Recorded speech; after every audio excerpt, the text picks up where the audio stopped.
जय हिंद कैडेट्स। आज का हमारा टॉपिक है डिजास्टर मैनेजमेंट।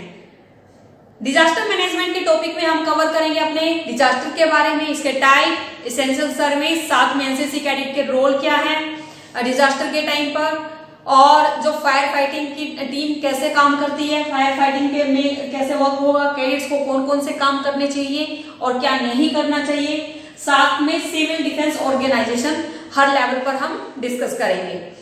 तो कैडेट्स देखिए, सबसे पहले टाइप ऑफ डिजास्टर। डिजास्टर के टू टाइप है, नेचुरल डिजास्टर और man made disaster. Natural disaster में क्या होता है कि वो आपदाएं, डिजास्टर को हम हिंदी में क्या बोलते हैं, आपदा। प्राकृतिक आपदा, नेचुरल डिजास्टर होगा प्राकृतिक आपदा। प्राकृतिक आपदाएं कौन कौन सी हैं, जैसे भूकंप का आना या फिर तूफान का आना, चक्रवात का आना, सुनामी या बाढ़ का आना, साथ में कोई भी जैसे लैंडस्लाइड होना, ज्वालामुखी का फटना, ये सब प्राकृतिक आपदाओं में ही काउंट होते हैं। इनमें हमारा कोई इसमें कंट्रोल नहीं होता, ये अपने आप हो जाती है आपदाएं अकॉर्डिंग टू इन्वायरमेंट और उनके प्रोसीजर से। अब दूसरा है man made disaster. Man made disaster में हमारे क्या होते हैं कि जैसे कोई भी हमारी वायलेंस वाली चीजें, जैसे आतंकवादी गतिविधियां, युद्ध, साथ में कोई इंडस्ट्रियल एरिया से रिलेटेड तेल का रिसाव होना, गैस का रिसाव होना या फैक्ट्री में आग लगना, इस तरह की जो आपदाएं होती हैं वो सब मैन मेड डिजास्टर में आएंगी। तो बेटा ये तो हो गई हमारे डिजास्टर के टाइप, हमारे natural disaster, man made disaster. अब essential service and their maintenance, इसमें क्या है कि डिजास्टर तो हो गई, आपदा तो हो गई, लेकिन उसी टाइम जो तत्कालीन सेवाएं क्या दी जाएंगी, जो तत्कालीन सर्विसेज होती है, जो एसेंशियल सर्विस है, उस टाइम पर क्या प्रोवाइड करवाई जानी चाहिए या क्या सर्विस है जो वहां पर प्रोवाइड करवाई जाती है उस एरिया में, इफेक्टेड एरिया में। सबसे पहले वहां पर मेडिकल सर्विस, मेडिकल सर्विस की वहां फैसिलिटी प्रोवाइड करवाई जाती है, क्योंकि वहां पर जो घायल होते हैं, जो इफेक्टेड लोग होते हैं, उनको किस चीज की नीड होती है, सबसे पहले उनको मेडिसिन की नीड होती है और उनको ट्रीटमेंट की नीड होती है, इसलिए वहां पर मेडिकल फैसिलिटी एकदम से अवेलेबल करवाई जाती है। कम्युनिकेशन, कम्युनिकेशन को बहाल किया जाता है। यदि वहां पर कम्युनिकेशन को बहाल, क्योंकि कहीं पर कोई आपदा होने से क्या होता है कि वहां की सभी सर्विसेज एक तरह से खत्म हो जाती हैं, लेकिन जो हमारा सिस्टम है वो वहां पर कम्युनिकेशन की फैसिलिटी प्रोवाइड करवाते हैं, ताकि वहां से रिपोर्ट बिल्कुल क्लियर आ सके कि वहां कितना डैमेज हुआ है, लोग कहाँ फंसे हुए हैं और कैसे उनको बचाया जा सकता है और कैसे कैसे वहां पर काम चल रहे हैं। इन सब चीजों के लिए कम्युनिकेशन की नीड होती है। फिर आता है ट्रांसपोर्ट। ट्रांसपोर्ट को बहाल करना वहां उस एरिया में बहुत जरूरी होता है। ट्रांसपोर्ट के थ्रू ही वहां पर हम सभी सर्विसेज को लागू कर सकते हैं, वहां पर हेल्प के लिए हेल्पर भेज सकते हैं, मेडिकल फैसिलिटी प्रोवाइड करवाएंगे, तो उसके वहां के लिए उस जगह को क्लियर करना, थोड़ा रास्ता बनाना ताकि वहां ट्रांसपोर्ट का आना जाना ठीक से चलता रहे। और इंफ्रास्ट्रक्चर, इंफ्रास्ट्रक्चर्स में मीन्स एक ऐसा स्ट्रक्चर रेडी करना, जैसे शेल्टर लगाना, तंबू गाड़ना और रिलीफ कैंप लगाना, ये सब स्ट्रक्चर में आ जाएगा। और मिसलेनियस में हमारे आ जाएंगे अदर पॉइंट, जैसे फोर्स, पैरामिलिट्री फोर्स या पुलिस फोर्स को वहां पर तैनात करना रेस्क्यू पॉइंट के लिए। तो ये सब चीजें क्या होती है, ये एसेंशियल सर्विस होती है जो इफेक्टेड एरिया में प्रोवाइड करवाई जाती है। अब बात करते हैं हम role of NCC during disaster. Disaster के टाइम पे एनसीसी कैडेट का रोल क्या है? सबसे पहले आएगा ट्रैफिक मैनेजमेंट। अब एनसीसी कैडेट क्या कर सकते हैं, ट्रैफिक को मैनेज कर सकते हैं।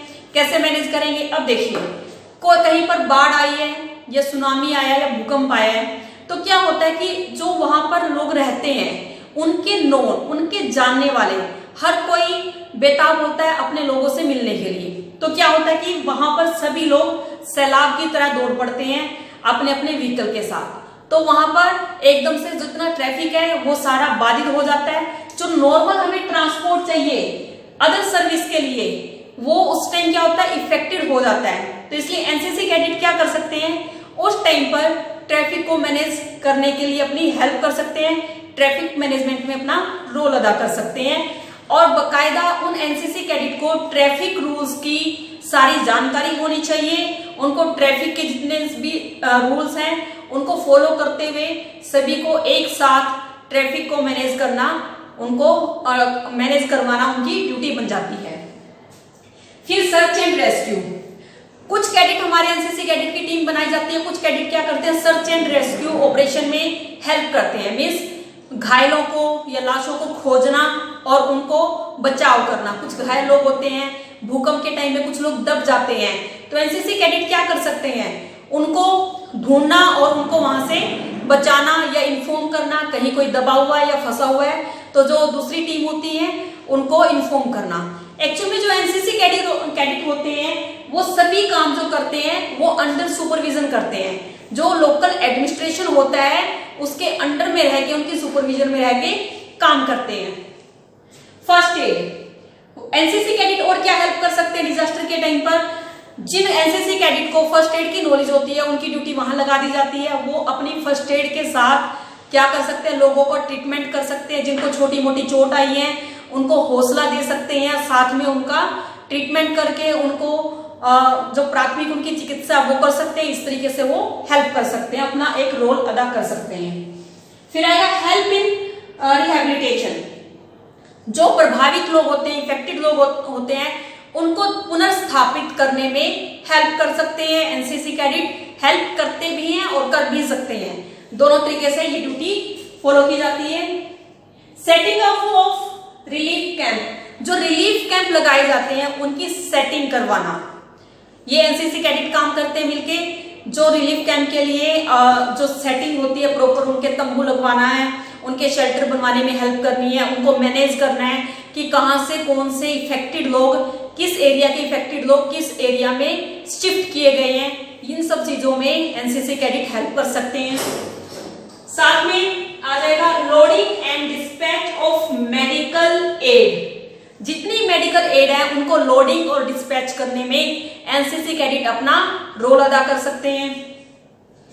इसके बाद आएगा डिस्ट्रीब्यूशन ऑफ फूड, जो लोग होते हैं जैसे बाढ़ में फंसे हुए लोगों को या भूकंप से जो इफेक्टेड जो लोग प्रभावित लोग हैं, उन लोगों को क्या कर सकते हैं, फूड प्रोवाइड करवाना, जो फूड के पैकेट होते हैं उनको बांटना, डिस्ट्रीब्यूट करना, उसमें एनसीसी कैडेट अपना योगदान दे सकते हैं।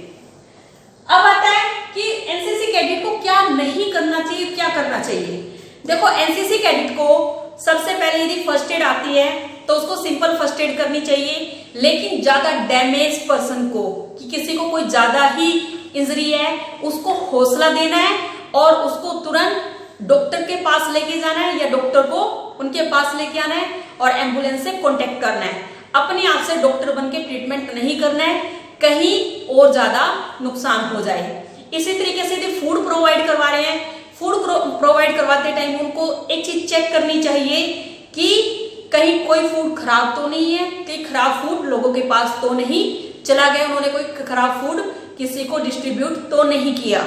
इसी तरीके से ट्रैफिक को मैनेज करते हुए क्या देखना चाहिए, क्योंकि किसी नोन को देखकर कि ये हमारे नोन है, उनको रिलैक्स कर दें और अदर के ऊपर अपना प्रेशर डालते रहें, वो ये सब चीजें ऐसा न करें। मीन्स फेयरली और अच्छे से अपना काम करें और कोई ऐसा काम न करें जिससे जो इफेक्टेड लोग हैं वो और ज्यादा प्रभावित हो और दुखी हो।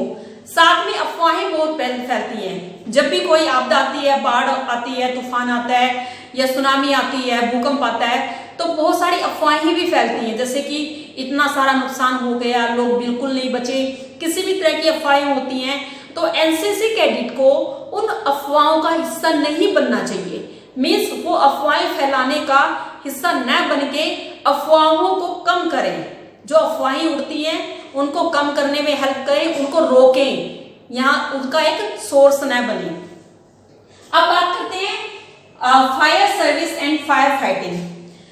देखो कहीं भी आग लग जाती है, जंगलों में भी आग लग जाती है, फैक्ट्री में या किसी बिल्डिंग में आग लग जाती है, ऑफिस में आग लग जाती है, तो जब आग लगती है तो कैसे लगती है आग? अब एकदम से अचानक से तो कुछ होता नहीं है, इसके आग लगने के कई कारण होते हैं। सबसे पहले ऑक्सीजन चाहिए, जलने के लिए क्या ऑक्सीजन चाहिए, फिर साथ में और कोई सॉलिड चीज जैसे कोई गैस, लिक्विड या कोई सॉलिड ऐसी चीज जिसकी हेल्प से आग लग जाती है, और साथ में इतना टेम्परेचर कि वो इतने हीट तक पहुंच जाए कि आग लग सके, आग लगने वाले हीट तक उसका टेम्परेचर पहुंचे, तब जाके आग लगती है। अब आग लगने पर क्या होता है, वो फैलती है। फैलती कैसे है?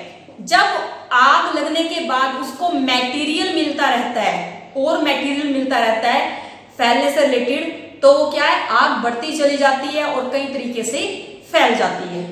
अब आग भी कई तरह से होती है। एक होती है घरेलू आग, जो घरों में किचन में काम करते हुए, रसोई में काम करते हुए नॉर्मल कोई कपड़ा गैस को लग गया, जल्दी हुई आग को लग गया और वो किचन में आग फैल गई। कुछ होती है आग जो शॉर्ट सर्किट से होती हैं, कुछ सिलेंडर के फटने से आग लगती है।